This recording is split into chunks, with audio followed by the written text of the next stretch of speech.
Kneel down on a hard floor. Put both palms flat on a rough stone about the size of a dinner plate, and push forward and back, forward and back, leaning the whole weight of your upper body into it. Now, keep doing that for 6 hours. That is roughly how somebody made a single day's bread. Not in a bakery, and not this morning. Around 30,000 years ago, on the cold floor of an Ice Age camp, some 20,000 years before anyone on Earth pushed a seed into a field on purpose.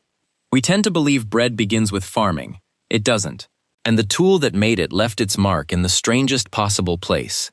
Not buried in the dirt, but written into the bones of the people, mostly women, who spent their lives bent over it. Here's the picture most of us carry around. Bread means wheat. Wheat means farming. Farming means the Neolithic, those first mud brick villages of the Fertile Crescent, maybe 11,000 years ago, where somebody finally planted a crop on purpose. So bread, in that tidy version, is young, a reward for agriculture. The trouble is that nearly every step of that timeline is wrong, and wrong by tens of thousands of years. The grindstone came long before the farm, the flour came long before the field, and to see it, you don't begin in a wheat field at all. You begin on the shore of a lake, in what is now northern Israel, under water that only recently handed the whole thing back. The site is called Ohalo II, on the southwest shore of the Sea of Galilee, and we can study it at all because of a fluke. In 1989, the lake level dropped and exposed a camp that had been sealed under water and mud for 23,000 years. Waterlogging is savage on stone and bone, but it is astonishingly kind to plants. So what the archaeologist Dani Nadel and his team recovered was almost unbelievable. The floors of 6 brush huts, open hearths, a human grave, and something like 150,000 plant remains. Sitting on the floor of one hut was a flat basalt grinding stone, and in 2004, in the journal Nature, the archaeobotanists Dolores Piperno of the Smithsonian and Ehud Weiss of the University of Haifa reported what was wedged into its tiny cracks: starch grains of wild wheat, wild barley, and wild oats. Somebody had ground cereals into flour on that stone, 23,000 years ago. Just outside the same hut lay a hearth ringed with flat stones, essentially an oven, hinting that the flour was mixed with water and baked into a kind of flatbread. Ohalo has since yielded something even more provocative, the earliest hints anywhere of people tending and trialing wild cereals, a faint rehearsal for farming a full 20,000 years too early. That alone breaks the timeline. But the trail runs deeper and colder. Travel to central Italy, to a site called Bilancino, in the hills near Florence, and back another 7,000 years, to roughly 30,000 years ago. In 2010, in the Proceedings of the National Academy of Sciences, the Italian prehistorian Anna Revedin and her colleagues published the residues scraped from grinding tools at Bilancino, at Kostenki in Russia, and at Pavlov in the Czech Republic.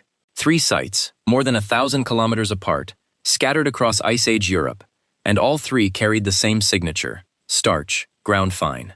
Except here it wasn't cereal at all. It was the root of the cattail, the bulrush that grows at the edge of every pond, along with fern. People were digging up starchy roots, drying them, and milling them into flour 30,000 years ago. This was not a lucky one-off. It was a shared technology, and it stretched across a continent. And it gets older still. In a cave in southern Italy called Grotta Puglici, one small grinding stone pushes the date back further than anywhere else on Earth, to about 32,600 years ago. In 2015, again in Pinas, the botanist Marta Mariotti Lippi and Revedin's team analyzed its surface and found starch from wild oats. But they found something more sophisticated than plain grinding. The starch grains were swollen and altered in a way that only happens with heat, meaning the grain had been warmed or gently cooked before it was ground. That's not somebody randomly smashing a seed. That's a recipe, a deliberate, multi-step process, heat and then grind, worked out and handed down more than 30,000 years ago, and probably ending in a warm porridge or a rough flat cake. And this is worth pausing on, because grinding isn't just crushing. A raw wild grain, or a fibrous root, is close to useless to your body. The calories are locked inside a shell you can barely digest. Grind it into flour, add water and heat, and you unlock all of it. A dense, storable, portable hit of energy that can carry a child, or a whole camp, through a brutal winter. So a flat stone and a strong pair of arms weren't a convenience. They were a survival machine, a way to turn an inedible landscape into food. But the machine ran on muscle, and the arithmetic is grim.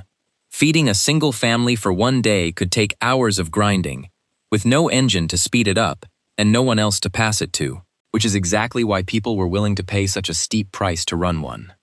Now the picture sharpens as we move toward the edge of farming. In the Levant, modern Israel, Jordan, and Syria, a people we call the Natufians were carving deep, narrow mortars straight down into solid bedrock around 12,500 years ago. For a long time, nobody was certain what those rock-cut holes were for. In 2015, in the journal PLOS One, the archaeologist David Item, working with the late Harvard prehistorian Ofer Bar Yosef and others, tested them the obvious way, by processing wild barley in faithful reconstructions.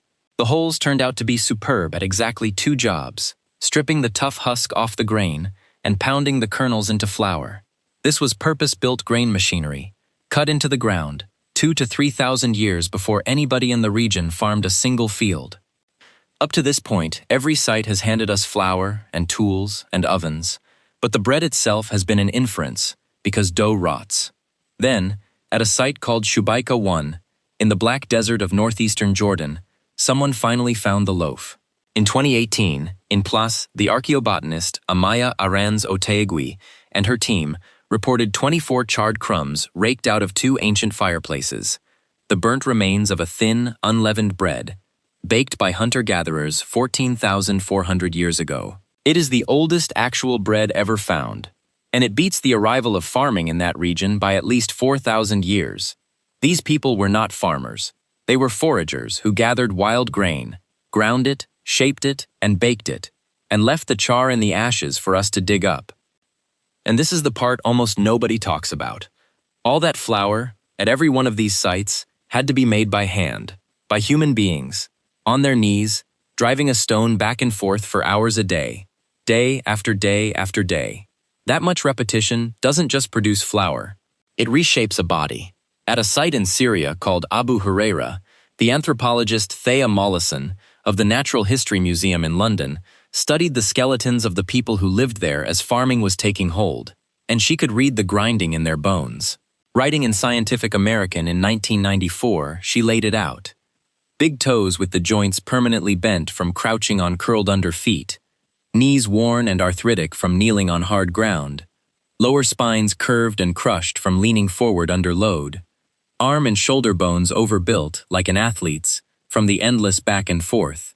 And the damage fell overwhelmingly on one group: women and girls, from adolescence onward. The daily grind was never a metaphor. It was a life sentence, served on the knees, and it was mostly served by women. And if you assume all of that ended with prehistory, it didn't. Step into a village kitchen in rural Mexico or Guatemala even a century ago, and you'd have found the very same scene: a woman on her knees at a metate, a sloping stone slab, grinding maize into dough for the day's tortillas, 3 or 4 hours of it, in the same posture, paying in the same joints Mollison found at Abu Huraira. Anthropologists who have studied those women's skeletons see the same marks turn up again: the bent toes, the worn knees, the overbuilt arms. 30,000 years apart, the same stone left the same signature on the same bones. This one tool, this one motion, ran quietly underneath human life for more than 30,000 years, and across almost all of that stretch it was powered by nothing but somebody's aching arms and knees. Now, one honest caution before the big claim. That 23,000-year-old bread at Ohalo is real flour but inferred baking.